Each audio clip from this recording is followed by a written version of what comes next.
পুরুষের জীবন এতটাও সহজ না। একদিকে যেমন বাবা মার স্বপ্ন, ঠিক অন্যদিকে তেমন প্রিয়তমাকে যাতে হারিয়ে না ফেলে সে বিষয়ে ভয়। এই মুহূর্তে তারা নিজের ক্যারিয়ারকে ফোকাস করবে না প্রিয়তমাকে সময় দেবে। আসলে পুরুষরা বরবাদ হয় না, তাদেরকে বরবাদ করা হয়। সত্যি বলতে প্রত্যেকটা পুরুষের জীবনে এমন একজন নারী আসুক যে বলবে, তুমি আমার চিন্তা করো না, নিজের ক্যারিয়ারকে ফোকাস দাও, আমি তোমার সাথেই আছি।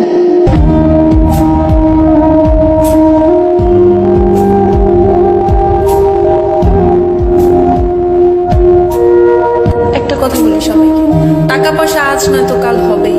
বেকার ছেলেকে ছেড়ে না দিয়ে তার পাশে থাকুন, তাকে সঙ্গ দিন, ওকে প্রতিষ্ঠিত হতে সাহায্য করুন। দেখবেন সে সফলতা পাওয়ার পর আপনাকে রানীর মতো করে রাখবে। অবশ্যই দুজনের চাওয়া পাওয়া কিন্তু একই হতে হবে। সুখ দুঃখ হাসি কান্না জীবনে থাকবে। প্রত্যেকটা মানুষের জীবনেই কষ্ট আছে, কষ্টের পরেই হচ্ছে সুখ। তাই বলে বেকার বলে যে বিমনা সে হাতটি ছেড়ে দেবো এরকম না। খারাপ সময় থাকবে জীবনে, সো দুজন দুজনকে সময় দিন, দুজন দুজনের পাশে থাকবেন। ভালো সময় দিন আসবে ইনশাআল্লাহ।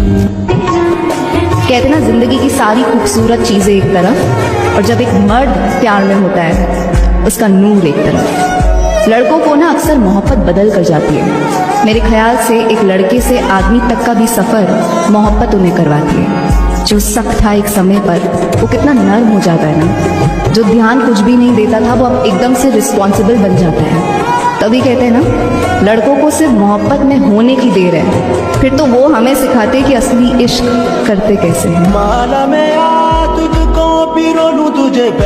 ছেলেরা শুধুই চায় যে একটা মেয়ে থাকুক এরকম কেউ যে তার কথাগুলো শুনবে। ছেলেরা এক্সপেন্সিভ গিফট চায় না, সুন্দর সুন্দর দামি দামি উপহার চায় না, কোথাও ঘুরতে নিয়ে চলো, এখানে চলো, সেখানে চলো, এগুলো ছেলেরা একদমই চায় না। ছেলেরা কখনো না এক্সপ্রেসিভ না, ওরা ভীষণই চাপা স্বভাবের। বন্ধু দ্বারা ওরা কষ্ট পায়, ভালোবাসার মানুষ দ্বারা ওরা কষ্ট পায়, বাবা মা দ্বারাও কোথাও না কোথাও ওরা অনেকভাবে কষ্ট পায়। ছেলেরা শুধুই চায় মানসিক শান্তি, আর তাদের মানসিক শান্তি দেওয়ার মতো একজন